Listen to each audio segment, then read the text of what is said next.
Muibi, Ya, outing kantor kan identik dengan keseruan ya. harusnya sih gitu ya. Tapi ini tuh gue pengen cerita tentang outing kantor yang harusnya seru malah jadi bawa malapetaka.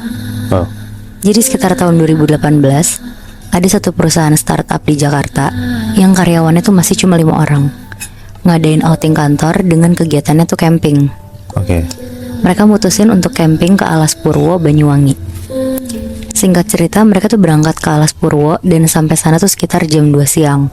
Terus mereka buka tenda di dekat Pantai Pancur. Nah, karena mau ngerasain camping yang lumayan sepi, mereka buka tenda tuh agak jauh dari keramaian dan lebih ngedeket ke arah pantainya, Moibi.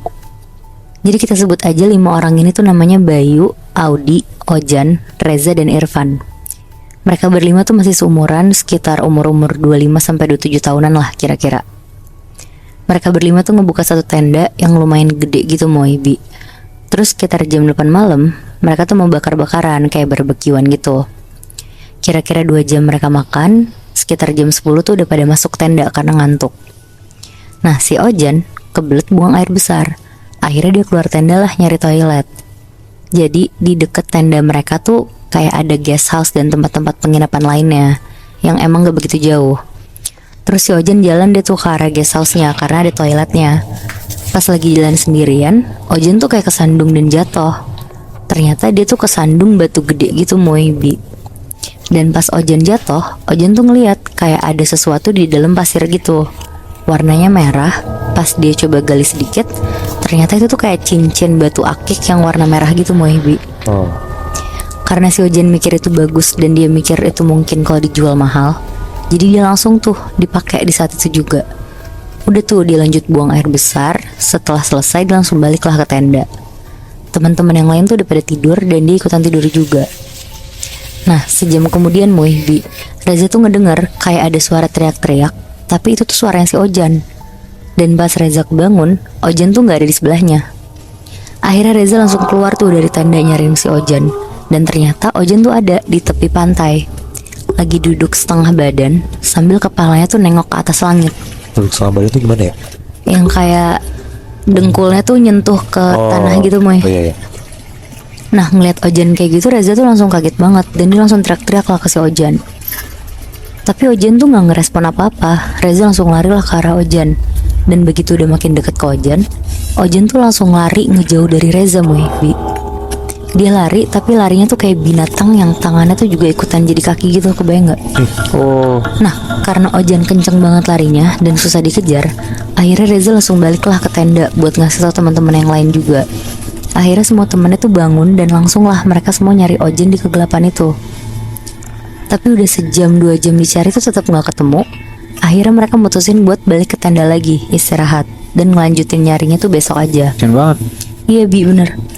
Terus besok paginya, sekitar jam 7 pagi, Reza tuh kebangun duluan karena sepanjang malam tuh dia gak bisa tidur nyenyak lah karena kepikiran si Ojan.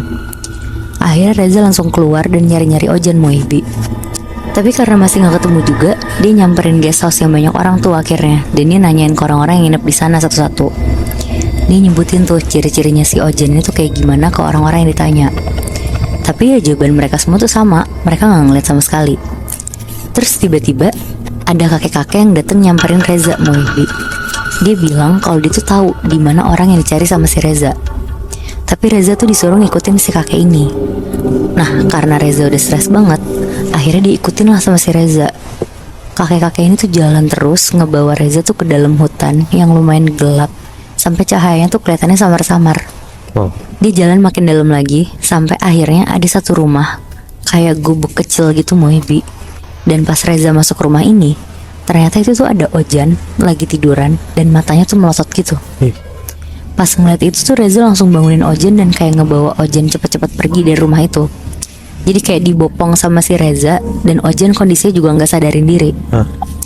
Tapi sambil ngebopong, sambil Reza tuh kayak baca-bacain doa dan berusaha nyadarin si Ojan ini. Akhirnya Ojan tuh kayak sadar pelan-pelan dan kaget.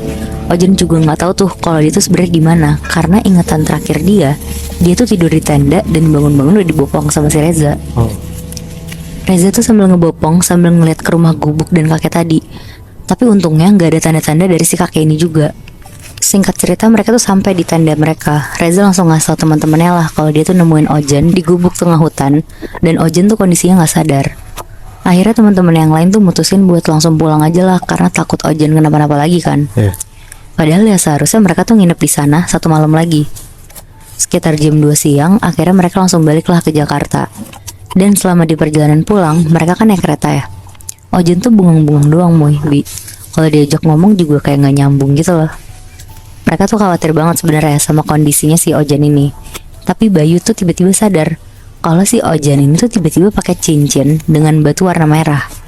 Akhirnya ditarik lah tangannya si Ojan sambil bilang, "Buset, kapan lu beli ginian Jan? Cobain dong gue." Tapi langsung ditarik tuh sama Ojan tangannya. Pokoknya kayak nggak ngebolehin minjem gitu. Udah deh tuh akhirnya mereka semua nggak ada yang mau ngajak ngobrol Ojan karena malas juga sama si tingkah lakunya si Ojan ini. Nah malamnya sekitar jam 10 malam Bi. Dalam keadaan masih di dalam kereta menuju ke Jakarta, Ojan tuh tiba-tiba kayak melotot dan ngeliatin teman-temannya yang lagi pada tidur. Jadi lagi-lagi Reza tuh nggak bisa tidur nyenyak. Dia ngerasa ada yang ngeliatin banget. Akhirnya dia coba buka mata lah di kegelapan itu. Pas dia buka mata, Reza tuh kaget banget karena bener-bener di depan mukanya dia Ojan tuh melotot ngeliatin dia sambil buka mulut dan giginya tuh kayak panjang-panjang gitu Bi. Wah, serem banget. Nah refleks lah teriak si Reza sampai teman-temannya tuh ikutan bangun semua dan ngeliat Ojan yang lagi kayak semacam kesurupan gitu. Tapi tuh si Bayu ngeliat Bi kalau cincin yang dipakai Ojan ini tuh jadi kayak nyala terus terang banget. Akhirnya Bayu tanpa mikir panjang langsung berusaha ngerebut tangan Ojan dan nyopot si cincin ini. Tapi tuh susah banget, bahkan kayak cincin yang kekecilan gak bisa dilepas gitu. Akhirnya Ojan ditarik paksa lah ke bangkunya sama si Bayu dan kayak dibaca-bacain doa lagi. Singkat cerita mereka sampai nih di Jakarta. Bayu yang udah ngerasa gak beres sama Ojan seketika tuh kepikiran buat bawa Ojan langsung ke omnya dia. Jadi omnya Bayu ini tuh semacam orang pinter yang bisa ngerti hal-hal kayak gitulah. Bayu ngomong diem-diem ke teman-teman yang lain biar gak kedengeran sama si Ojan. Akhirnya dibawa paksa lah si Ojan yang kelihatannya emang lagi ngawang-ngawang di situ. Selama perjalanan menuju rumah omnya Bayu tuh Ojan juga diem tanpa kata, gak nanya mau kemana, bener-bener diem aja tuh. Akhirnya sejam perjalanan mereka sampai nih di rumah omnya Bayu. Bayu yang udah nge-WhatsApp omnya dari awal langsung masuk aja tuh ke rumah omnya, ngegandeng si Ojan. Omnya yang baru keluar dari kamar dan ngeliat mereka semua kaget banget. Tapi kagetnya tuh karena ngeliat si Ojan ini. Omnya Bayu tuh langsung naruh tangannya di depan mukanya Ojan sambil kayak baca-bacain gitu. Bener-bener si Bayunya tuh belum ngejelasin apa-apa, tapi omnya ini tuh langsung bertindak gitu Bi. Mereka berempat tuh kaget banget ngeliatnya dan langsung ngejauh dari Ojan dan omnya Bayu. Omnya Bayu tuh sampai ngobrol sama dalam tanda kutip sosok yang ada di dalam badannya Ojan. Sosoknya itu tuh ternyata suaranya tuh kayak kakek-kakek dan bilang kalau jiwanya Ojan tuh udah dia kuasain. Wow. Omnya Bayu di situ juga nggak mau nyerah, masih dilakuin banyak cara lah buat ngeluarin si sosok ini. Saking sosok ini tuh katanya kuat banget. Badannya Ojan tuh sampai kayak melayang dari bangku dan kakinya tuh juga keangkat sendiri. Tapi mukanya Ojan di situ tuh warnanya udah pucat banget, kayak nggak ada darah yang ngalir sama sekali ke badannya. Nah setengah jam omnya Bayu berusaha ngeluarin sosok yang ada di dalam Ojan. Akhirnya omnya ini tuh nyerah dan nanyalah ke Bayu kalau Ojan ini dapetin cincin ini tuh dari mana. Tapi ya karena teman-temannya juga nggak ada yang tahu, omnya ini tuh langsung ngejelasin aja ke mereka semua. Jadi si Ojan ini tuh bisa jadi tuh nggak selamat karena jiwanya dia tuh bener-bener udah dikuasain sama sosok kakek ini. Gara-gara si Ojan tuh nemuin cincin ini dan dipakai sama dia.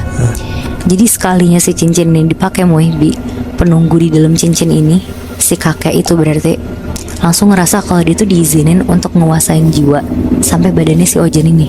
Wow. Terus kondisinya Ojan gimana? Nggak selamat Meninggal? Iya. Kasian banget, cuma perkara ngambil batu akik doang. Iya. Wah ternyata ada juga ya ritual eksorsisme tuh yang gagal. Kira gue tuh cuman cerita lo doang Bi. Eksorsisme yang gagal tuh ternyata cerita lo juga lagi Nat.